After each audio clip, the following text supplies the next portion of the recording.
Muy buenas noches, amigos de esta misma semana. Muy buenas noches, Diana. Muy buenas noches a todos. Gracias por acompañarnos hoy con muchos temas a tratar. Claro, comencemos por el huracán Fiona, que dejó devastadas varias zonas del país. Efectivamente, y que aunque ustedes no lo crean, llega a Canadá este fin de semana. Pero también tenemos que hablar sobre el tema de la Cámara de Cuentas, la denuncia que ya sí se ha depositado sobre supuesto acoso laboral a algunas empleadas y las intenciones de legisladores para sustituir a los actuales miembros. Ese es otro huracán, pero los intereses políticos lo quieren convertir en un super huracán. Vamos a hablar también de temas en la justicia. Y por supuesto también vamos a hablar sobre la situación en Haití, lo que se ha dicho esta semana en la Asamblea General de las Naciones Unidas, a la que el presidente no pudo asistir por el tema del huracán Fiona, pero un tema que ha sido tratado y que por supuesto seguimos sintiendo los efectos de la inestabilidad en el vecino país. Y además el inicio del año escolar retrasado por el huracán, pero ya comenzaron las clases. Regresamos en un momentito con todos estos temas. Esta semana, amigos, predominó el tema del huracán Fiona, que causó muchos destrozos en la República Dominicana. El Comité de Operaciones de Emergencia, el COE, informó que el huracán dejó a más de 1 millón de dominicanos sin servicio de agua potable y más de 10,000 personas fueron movilizadas a refugios y a casas de relacionados. Mira, hay que decir que la República Dominicana había tenido mucha suerte hasta ahora, porque en 18 años no había entrado el ojo de un huracán en la isla, a pesar de estar en la misma ruta de los huracanes. Y fue un poco errático el movimiento de Fiona, porque los días previos a que llegara el fenómeno se llegó a pensar que no entraría el ojo en la isla, pero finalmente ya al sur de Puerto Rico hizo un ligero viraje que nos trajo el ojo sobre territorio dominicano y estuvo, bueno, prácticamente un día entero el ojo sobre el territorio dominicano, causando daños, desastres, estragos, sobre todo en la zona este y noreste. Así es, donde dejó centenares de personas desplazadas, daños considerables en el tendido eléctrico, en las estructuras hoteleras, tumbó todas las vallas publicitarias, dejó inoperantes a varios acueductos de la zona y, por ejemplo, en el Ceibo, que fue donde más duro dio probablemente, el Ceibo fue devastado, se cayó el sistema eléctrico, la mayoría de las comunidades quedaron incomunicadas. De manera que y lo mismo pasó en el municipio de Ramón Santana, donde nadie podía entrar ni salir. Prácticamente en todo el este, en San Pedro de Macorís, en La Romana, en Higüey, en El Ceibo, en Monteplata, todas estas provincias fueron duramente afectadas por el paso del huracán Fiona. Así es, el río Soco se desbordó. Bueno, en la provincia La Altagracia, el presidente Luis Abinader declaró, allí fue a ver lo que había pasado y desde allí declaró en emergencia 8 provincias. Eso fue el martes. Sí, otra provincia que fue muy afectada, que fue por donde salió el ojo de Fiona, fue Samaná, donde se pueden ver los destrozos ocasionados en las zonas turísticas, por ejemplo, como las terrenas, como las galeras. Esos puntos neurálgicos para el turismo de la provincia fueron fuertemente afectados por el paso de Fiona, con el caído del tendido eléctrico, con los techos de negocios, de viviendas que fueron desprendidos, cantidad de escombros en las carreteras y en las calles. Y por supuesto es una labor de varios días llevar todo otra vez a la normalidad en todas estas comunidades. Así es. Bueno, el presidente dijo que el gobierno reconstruirá unas 5.500 viviendas que fueron afectadas por Fiona. Eso, entre otras acciones que anunció dentro de un plan al que llamó Jornada Especial de Reconstrucción. Hubo No se perdieron muchas vidas, pero hubo una que dolió mucho, una tragedia muy lamentada, que fue la muerte de la jovencita Aurieli Esther Calderón Jiménez, de 17 años. Se acababa de graduar como bachiller, como estudiante meritoria.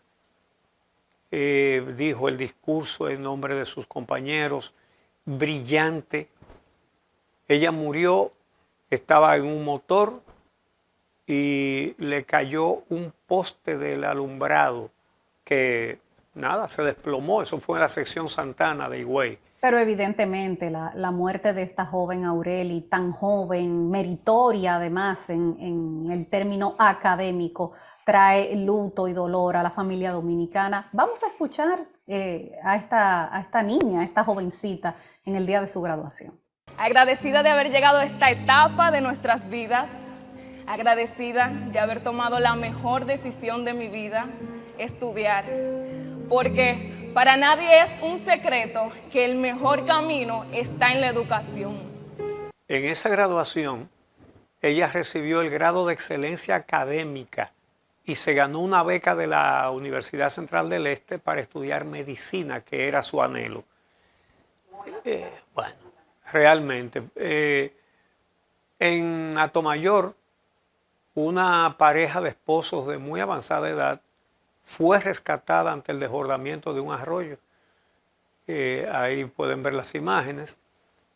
Y bueno, hasta el Papa Francisco se motivó a enviar un mensaje de solidaridad con la República Dominicana y con Puerto Rico, ambas azotadas por el huracán Fiona. Así es. Y mira, también el presidente Abinader, que estuvo haciendo recorridos por las provincias afectadas, pues dijo esta semana que la prioridad que tenía el gobierno en este momento era recoger, obviamente, todos los escombros que había dejado el paso del huracán. Vamos a escuchar al presidente Luis Abinader hablando desde Higüey el pasado miércoles. Estamos ayudando en todos los aspectos, estamos ayudando al gabinete social, ya llegaron raciones alimenticias, llegaron comida caliente también de los comedores económicos, le vamos a ayudar con los materiales de construcción, un poco más de 300 casas en el municipio del Ceibo que han estado afectadas, todas ellas se les va a ayudar, se está haciendo el inventario también en los campos, ya se pudo abrir la carretera que va a Miches. Bueno, el presidente ha recibido dos reconocimientos importantes.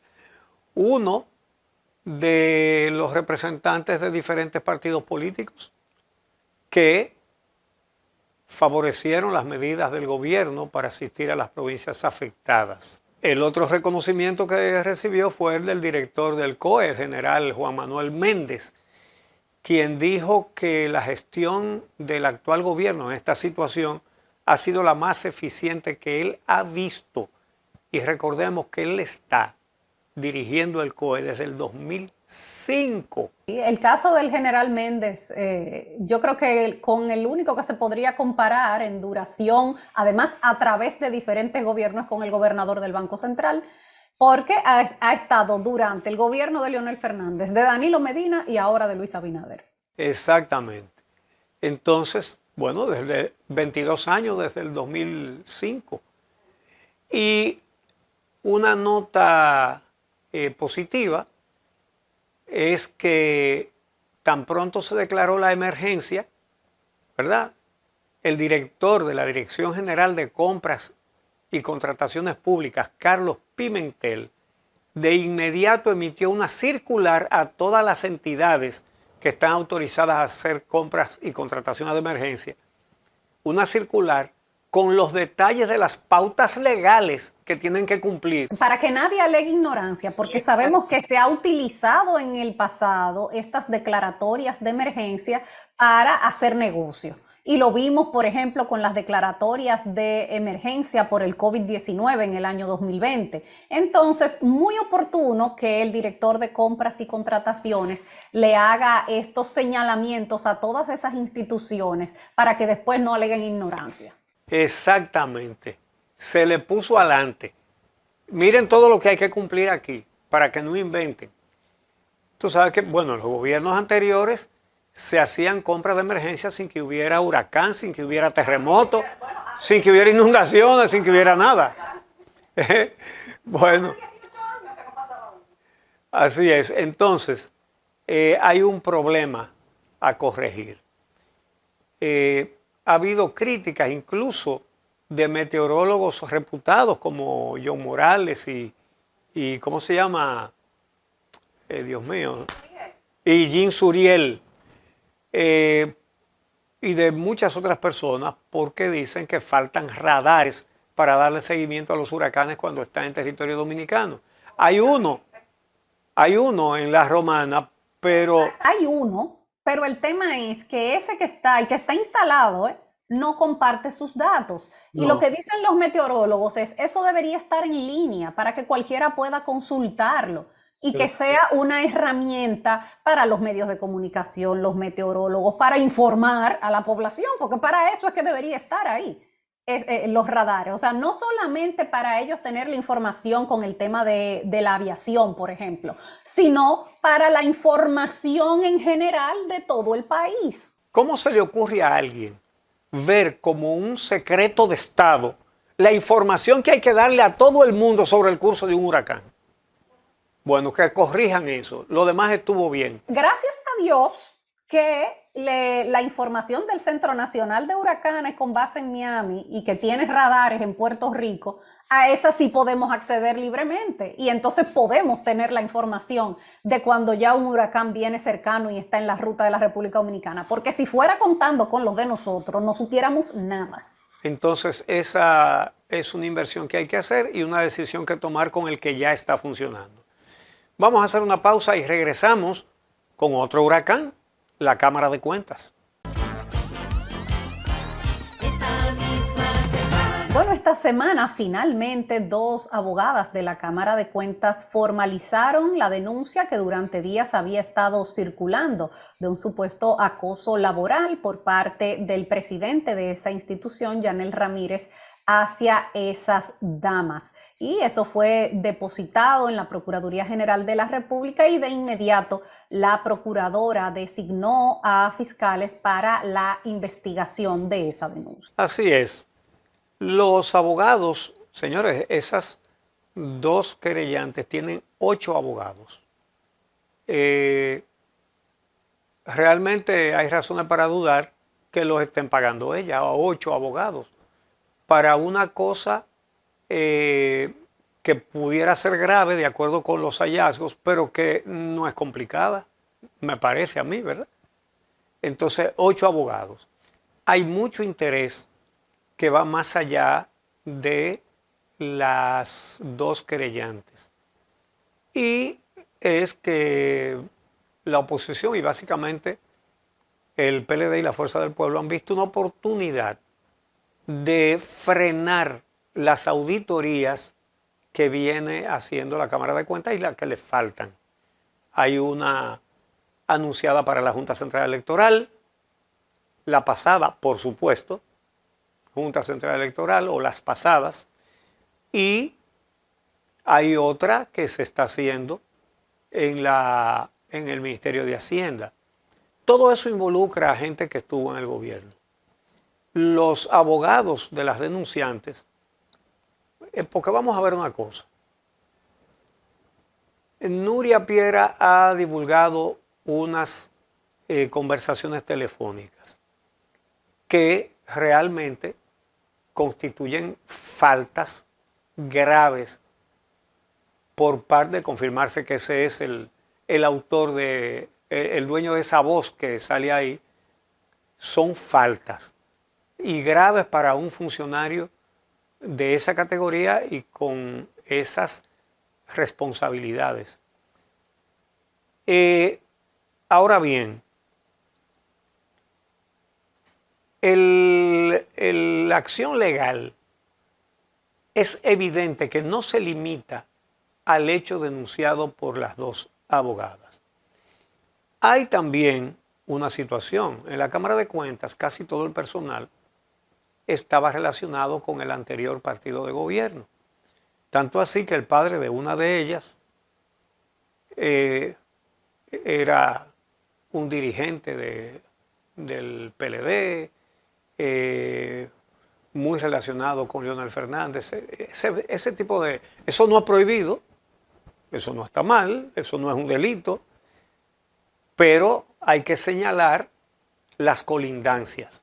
Entonces, el abogado de las denunciantes dice que el presidente de la Cámara de Cuentas, Anel Ramírez, puede ser sometido a un juicio político.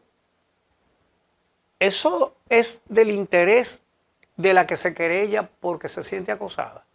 Es decir, de juicio político deberían estar hablando los que están hablando, es decir, el PLD y la Fuerza del Pueblo. Pero a una empleada que dice que la han acosado, ¿verdad? Y ponen una querella en todo su derecho, ¿tiene algo que ver con juicio político? Porque el problema de ella no es una auditoría. Es decir, que el interés trasciende el reclamo de las denunciantes, el interés de sus abogados. Claro, ahora la magistrada Miriam Germán Brito hizo lo correcto, hizo lo que tenía que hacer, que fue designar a procuradores adjuntos para que investiguen esa denuncia de acoso contra el presidente de la Cámara de Cuentas. Y los designados fueron Fernando Quesada García e Isis de la Cruz, los procuradores adjuntos que ahora tienen a su cargo investigar esa denuncia. Sí, hay que decir, ¿verdad?, que el Ministerio Público investigará, lo va a hacer y lo va a hacer como acostumbra hacerlo, o como siempre lo hace, con toda la seriedad.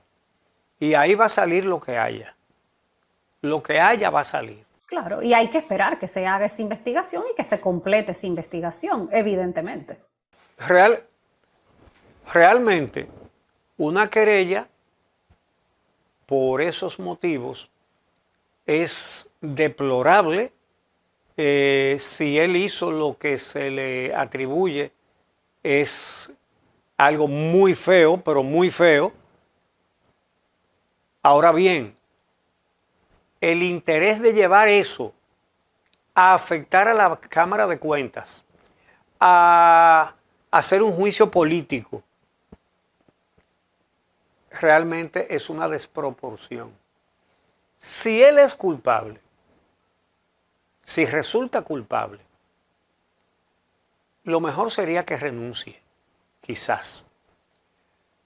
Ahora bien, eso no puede ni debe afectar la composición de la Cámara de Cuentas.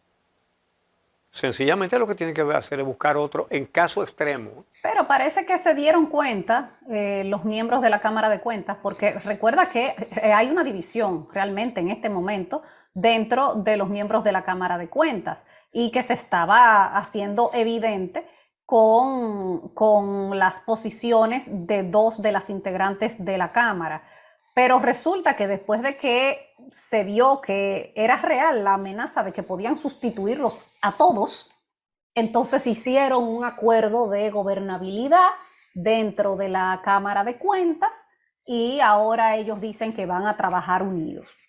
La Cámara de Cuentas, imprudencia o no imprudencia, debe seguir con quien sea auditando a todas las instituciones públicas con honestidad, es decir, de una manera muy diferente a la Cámara de Cuentas que nos endilgaron los gobiernos del PLD. No, y hay una que está muy caliente, una auditoría que se espera y que es muy importante, que es la de Hacienda. Y todos sabemos que hay una investigación abierta al ex ministro de Hacienda, Donald Guerrero, que incluye a otra serie de funcionarios, a otro grupo de exfuncionarios del PLD, y esa pieza, esa auditoría es importante para esa investigación y posterior acusación si se diera.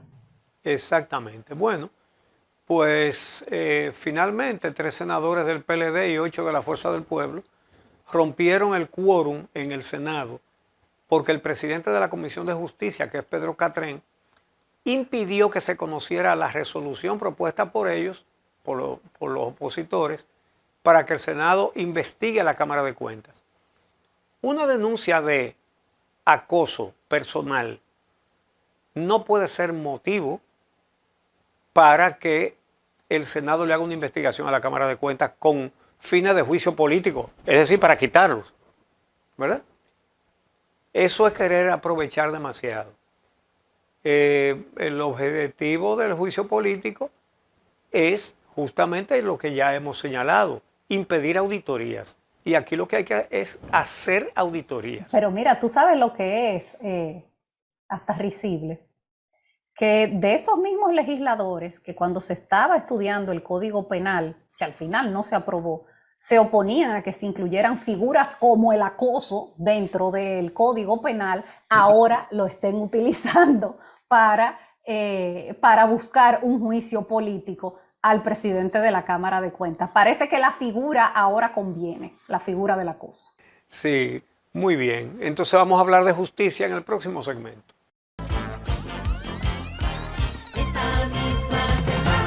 Bueno, amigos, señalábamos en el segmento anterior que la mayoría del personal, tanto de la Cámara de Cuentas como de la Procuraduría General de la República, es gente que viene de los gobiernos del PLD. En la Procuraduría, ustedes saben que el Poder Ejecutivo puede nombrar la mitad de los procuradores adjuntos y después los cargos como fiscales y procuradores adjuntos, pues sencillamente se hacen concursos. Se vencen el viernes los contratos, digámoslo así, de 36 fiscales y procuradores de cortes adjuntos, mejor dicho, procuradores adjuntos, del concurso amañado de Jean Alain Rodríguez que se hizo en el 2018, que por tanto cumple 4 años, que es lo que duran en sus puestos. Pueden ser confirmados, pero pueden ser sustituidos. Ahora bien, el Consejo Superior del Ministerio Público, presidido por la Procuradora General de la República, la magistrada Miriam Germán Brito, aún no ha convocado para un nuevo concurso, lo cual debería ser cuanto antes. Los actuales entonces permanecerán hasta que se haga el nuevo concurso. Y bueno, entre temas de justicia, también esta semana se conoció la revisión de medida de coerción del asesino del exministro de Medio Ambiente, Orlando Jorge Mera, y allí además le otorgaron al Ministerio Público 2 meses más para presentar su acusación. Veamos. Miguel de la Cruz buscaba que le variaran la prisión preventiva de 1 año que cumple desde hace 3 meses en el recinto penitenciario Najayo Hombres. Sin embargo, este jueves el 6º juzgado de la instrucción del Distrito Nacional, presidido por la jueza Yanivet Rivas, dispuso el mantenimiento en prisión preventiva al asesino confeso del ministro de Medio Ambiente Orlando Jorge Mera. La familia Jorge Villegas, la familia Jorge Mera y la familia Jorge Blanco está muy interesada en que este caso llegue hacia el final, que todo sea esclarecido y evidentemente lo más importante que se haga justicia. Además, el tribunal otorgó 2 meses de plazo al Ministerio Público para presentar acusación contra el imputado. Hay 2 diligencias que faltaban, una del Ministerio de la Fuerza Armada y otra de la Superintendencia de Bancos, que el Ministerio Público también probó que la solicitó, inmediatamente ocurrieron los hechos. Sobre la prisión, de Mata va a decirle que la ratificaban porque es un hecho grave y no habían variado las condiciones. La audiencia pasada fue aplazada debido a que los abogados anteriores del imputado renunciaron a seguir defendiéndolo. Y hoy, según las declaraciones de los nuevos integrantes de la defensa, no existían las condiciones para que se conociera la revisión. Es lo que entiendo que procede porque tanto la defensa como el Ministerio Público debemos estar en un plano de igualdad para poder hacer un ejercicio correcto. Cruz de la Mota, quien era amigo de infancia de Jorge Mera, según el Ministerio Público, le quitó la vida de varios disparos en su despacho en el mes de junio porque supuestamente el funcionario se negaba a autorizarle una licencia para la exportación de baterías usadas. La fecha pautada para esta audiencia formal en contra del imputado de haberle quitado la vida al ministro Orlando Jorge Mera, Miguel de la Cruz, fue fijada para el 11 de noviembre. Bueno, Ese es Miguel de la Cruz, que él quería dar ruedas de prensa y de todo. Él va a tener la oportunidad de decir todo lo que él quiere decir en sala de audiencias, en el juicio de fondo. Así que él tiene mucho deseo de decir muchas cosas.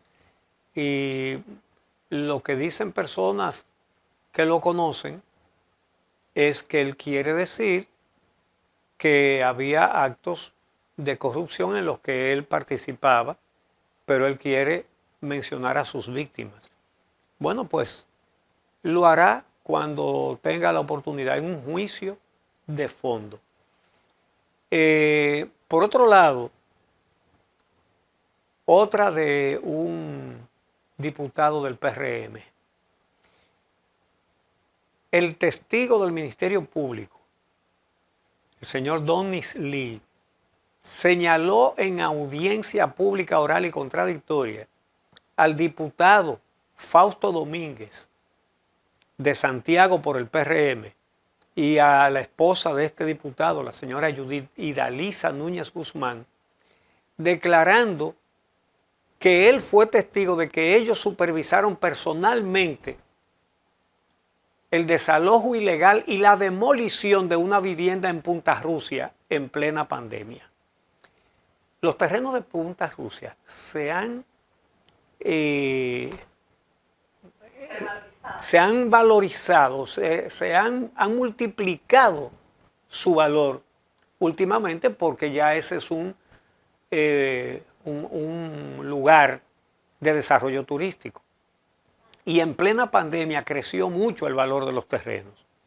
Entonces, a ese diputado y a su esposa les atribuyen varios casos similares, porque ese no es el único, para apropiarse de terrenos valiosos en Punta Rusia. Entonces, la segunda Cámara Penal de la Suprema Corte de Justicia, que es donde hay que juzgar a los diputados, escuchó a 6 testigos en el juicio de fondo contra ese congresista. Entonces, el Ministerio Público presentó las pruebas de varios desalojos ilegales cometidos por el legislador oficialista. Realmente, esto lleva a cuestionamientos, además de al autor de esos hechos, un legislador, a su partido, que es extensivo a todos los partidos del país, porque ¿qué es lo que nos pasa? En este programa lo hemos dicho muchas veces y hay que seguirlo diciendo. Y ojalá lo siga diciendo todo el mundo. Lo que sucede es que los partidos políticos, el dinero de campaña electoral del pueblo dominicano que les entrega la Junta Central Electoral, no se lo dan a los candidatos a cargos electivos para que hagan su campaña, sino que se buscan a candidatos que su cualidad principal sea tener suficiente dinero para pagarse su propia campaña. Oiga, qué distorsión y qué abuso contra la población. Entonces, ¿qué pasa? ¿Quiénes resultan elegidos? No son la gente que más estudia la política en esos partidos o los que más actividades políticas realizan. No. El que tenga cuarto para dar, para decirlo en el idioma del activismo politiquero. Entonces, eso da un perfil de personas que no es lo mejor como representante del pueblo. Narcotraficantes, como ya hemos tenido varios, y hay todavía en el Congreso varios. Riferos, que son los dueños de bancas de apuestas, son una gran cantidad en ambas cámaras. Dígame usted qué principios que benefician a la sociedad van a llevar y van a convertir en leyes los que se dedican a sacarle el dinero al pueblo dominicano con juegos de azar, que es el peor vicio que existe, es ese, la ludopatía. Entonces, ese tipo de personas y otros que tienen negocios que hacen dinero rápido y mucho. ¿Con qué fue que saltó Antonio Marte en estos días? Que se estaba pasando hambre en el Senado, que a ellos no le dan comida. pero no es cierto. Pero hay un restaurante que es para ellos donde no tienen que pagar, que sale del presupuesto de la Cámara. Óyame, pero, les regalan la goma de los carros, le dan las exoneraciones, barrilitos, y dicen, nos tienen pasando hambre.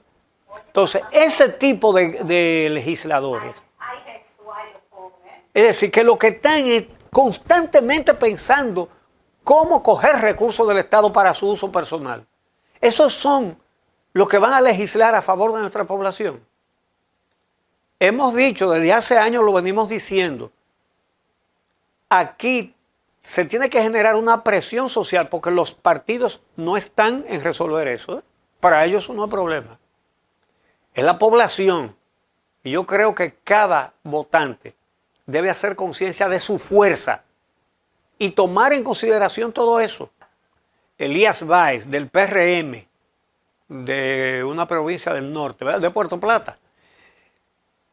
Ese diputado Báez fue el famoso que puso un tuit, fue que puso, con una foto donde se veían lo mismo que él decía, que él andaba armado, bebido y con cuarto, según sus propias palabras, armado, bebido y con cuartos. Sí, y entonces ahora publica otra vez en su cuenta de Twitter, porque le gusta hacerlo a través de las redes sociales, una imagen de que iba de camino como a socorrer a las personas afectados por el huracán Fiona, y entonces acompaña su tweet con una foto donde hay un fajo de dinero y una pistola. Él lleva en la mano un fajo de billetes de 2,000 pesos y una pistola. Entonces, lo de armado, bebido y con cuarto, ¿tú sabes cuándo fue? En el 2016. En el 16. ¿Qué quiere decir eso? Que a un tipo con esa conducta, el PRM lo repostuló y volvió y ganó. Óigame, ese es el aprecio que tiene ese partido por sus votantes. No. Peor. No, fue peor. Fue peor. Ese segundo tuit, lo que él puso fue que él presenta disculpas porque lo malinterpretaron. Es decir, que él no tuvo ningún tipo de conducta cuestionable. Fueron los otros por malinterpretarlo. Él no está confesando ni aceptando nada ahí. Él aparenta que lo hace, pero no lo hace. Me disculpo porque me malinterpretaron. Eso es lo que ustedes le presentan. Óyeme. Entonces, van a seguir presentando ese tipo de candidatos en sus boletas electorales. Aquí hace falta un cambio de verdad muchísimo más profundo, sobre todo en esa materia. Bueno, y otro legislador también del PRM, el senador de Montecristi, que esta semana admitió que efectivamente familiares de él cobran en Supérate, incluyendo a su esposa. Bueno, ese es Ramón Pimentel Núñez, el famoso senador de Montecristi, que fue el que se apersonó a un destacamento de la policía, el destacamento de la policía de Montecristi, a soltar a un joven que estaba porque hirió con arma blanca a una mujer y porque golpeó a un menor de edad. Y él dijo que eso era de los muchachos de él y que había que soltárselo. El teniente se negó, insultó al destacamento entero y luego el presidente Abinader ascendió al teniente a capitán. Bueno, pues ese acaba de tener que admitir que puso a sus familiares en el programa Supérate de asistencia a la gente pobre. Y vuelve y se postula, y vuelve y gana también. Y vuelve y gana. Ese fue el que le dijo a Abinader que él estaba equivocado, que no se gobierna así, que se gobierna cuando el político puede sacar libre a los presos de su partido. Óyeme, y este caso se sabe porque entre los beneficiarios está la esposa del senador. Pero imagínate cuánta gente debe haber recibiendo las ayudas del gobierno que no la necesitan. Por eso ganan. Están ahí recibiendo un cheque. Bueno, pues nos vamos por un momentito y regresamos con el año escolar y con la situación de Haití.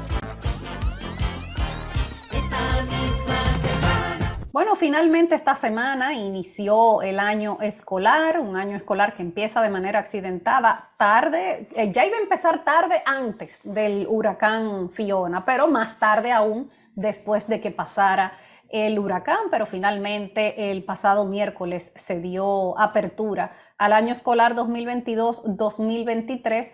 Por supuesto, se retrasará en aquellos lugares que fueron más afectados por el paso del ciclón. Sí, el presidente Abinader dijo que no quedará fuera de las aulas ni uno solo de los 2.600.000 estudiantes en los sectores público y privado. Bueno, ya se sabe que el Ministerio de Educación, al no tener cupo para todos los estudiantes de escuelas públicas, emitió unos bonos para que los padres de los alumnos que no se puedan inscribir los inscriban en escuelas privadas. Mira, según la explicación del ministro, lo que ha pasado es que hubo, bueno, más de 100.000, creo que más de 150.000 niños, dice él, que se quedaron sin cupo porque hubo varios colegios privados que durante la pandemia cerraron y que entonces ahora no tenían una plaza para ellos en la educación pública y por eso se tomó la decisión de darle ese bono para que pudieran inscribirlos en otros colegios privados. La realidad es que el sistema público debería tener espacio para todos y cada uno de los niños de la República Dominicana, porque es una responsabilidad del Estado. Y presupuesto tienen. Y la suerte es que la gente inmediatamente se habló de rebajar el presupuesto de educación, salió la gente a hacer la advertencia al gobierno y decidieron no tocar eso. Pero ciertamente, tal y como tú acabas de explicar, bueno, fue el ministro Almanzar quien lo dijo, hay que tomar en consideración que él es nuevo en el ministerio, ¿verdad? Y que son problemas que se arrastran desde antes. Y efectivamente, cerraron muchos colegios durante la pandemia que ya no están dando servicio y los que estudiaban ahí, entonces muchos se han inscrito en escuelas públicas y ahora no alcanzan las escuelas públicas. Pero sobre la decisión de que se les pague la inscripción en escuelas privadas, la primera que salió a oponerse fue la ADP. No sé qué quieren ellos que hagan entonces ante esa situación. Usted puede criticar que hubo falta de organización. Muy bien, critíquelo. Ahora, ¿qué usted quiere que hagan entonces con los estudiantes? Sí, pero también, ¿qué va a hacer el gobierno? Porque si ya se ha identificado que eso es un problema, que hay una mayor demanda de personas para inscribir a sus hijos en el sistema público, Y no haya entonces, tú no puedes esperar a que llegue la fecha de abrir las escuelas para construir esas otras aulas que hacen falta para recibir a esos estudiantes. Entonces es planificación. Sí. Entonces, el año que viene también vamos a pagarle matrícula a estudiantes en escuelas, en colegios privados. No, hay que construir lo que haya que construir para que haya espacio para todos. Claro, obviamente una escuela no se construye en un santiamén, pero no debería haber ese problema en la apertura del próximo año escolar. El director ejecutivo de Educa, de la Fundación Educa, Darwin Caraballo, dice que el gobierno tiene que garantizar un aprendizaje de calidad a los miles de niños que quedaron fuera del sistema educativo público y esos mismos que fueron inscritos en colegios privados, que vean bien la calidad de esas escuelas. Ser riguroso a la hora de qué instituciones educativas están en condiciones de entregar esta posibilidad para que ese esfuerzo que hace la sociedad dominicana, ahora dándole un bono equivalente al costo de la matrícula de esa oferta privada, entonces sea desarrollado con el mayor estándar de calidad y con el compromiso de un aprendizaje efectivo por parte del estudiante. Dice que el gobierno tiene que garantizar un aprendizaje de calidad a los miles de niños que quedaron fuera del sistema educativo público y esos mismos que fueron inscritos en colegios privados, que vean bien la calidad de esas escuelas. Mira, vamos a cambiar de tema y vámonos ahora para Haití,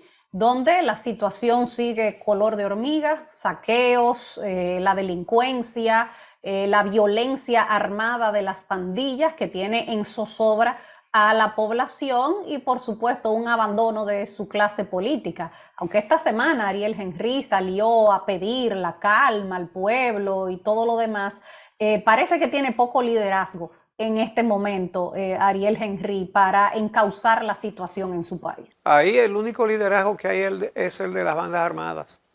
El país colapsó. Lo señalamos la semana pasada y lo hemos venido señalando últimamente. Haití colapsó como país. No tiene los elementos organizacionales de un Estado. No los tiene. No hay una autoridad con autoridad. Aunque parezca contradictorio, pero es así, es la verdad. No hay agua, no hay comida, no hay combustible, no hay paz.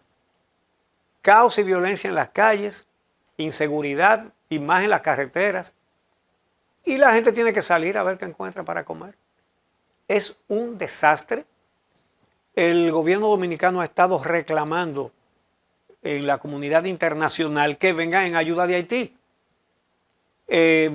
Lo hizo el presidente Abinader en un discurso en la Asamblea de las Naciones Unidas y lo hizo también el canciller Roberto Álvarez ante la Asamblea General de la ONU también. Pero mira, también habló Antonio Guterres esta semana, el secretario general de la ONU, sobre la situación en Haití. Dijo que está muy preocupado, que todos los actores deben colaborar para bajar las tensiones en el país y que hay que reforzar a la policía haitiana para que pueda hacer frente a la situación de violencia provocada por las pandillas. Pero yo espero que eso no se quede solamente en el discurso. Si la solución que está viendo las Naciones Unidas es apoyar a la Policía Nacional de Haití, pero que es lo que están esperando, que lo hagan ya. Bueno, como dijo el canciller Roberto Álvarez, la comunidad internacional debe actuar ahora, antes de que la situación de Haití se desborde por completo. Se está desbordando. Y a río revuelto, ganancia de pescadores. Hay gente que publica imágenes falsas o de otras épocas, donde dicen que están invadiendo y hay gente que habla de ir con un fusil. No, pero esta semana específicamente las redes sociales en República Dominicana se han llenado de bolas, de videos falsos que no son en territorio dominicano, que lo han querido hacer pasar por situaciones que se han dado de este lado de la frontera y que el Ministerio de Defensa ha tenido que salir a desmentir. Que el Ministerio de Defensa ha tenido que salir a decir, esto no es aquí, señores, esto es en Haití. Eso que ustedes ven, que se robaron una varilla de una construcción, eso es de aquel lado. Que se volaron el muro de la puerta fronteriza, eso es de aquel lado, no del lado de la República Dominicana.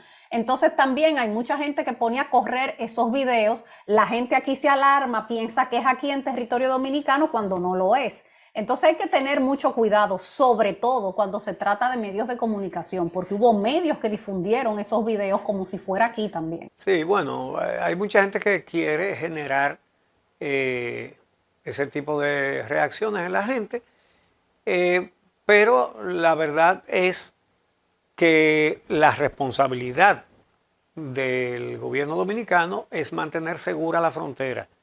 Hay un reforzamiento del personal militar, debería reforzarse más todavía, y todos esos drones que ellos enseñan a veces cuando invitan a la prensa deberían ponerlos a volar para vigilar toda la línea fronteriza. Sí, ¿cómo era? El muro inteligente, ¿tú recuerdas cómo era que le decían? El muro inteligente, sí. Que mantengan todo eso en acción.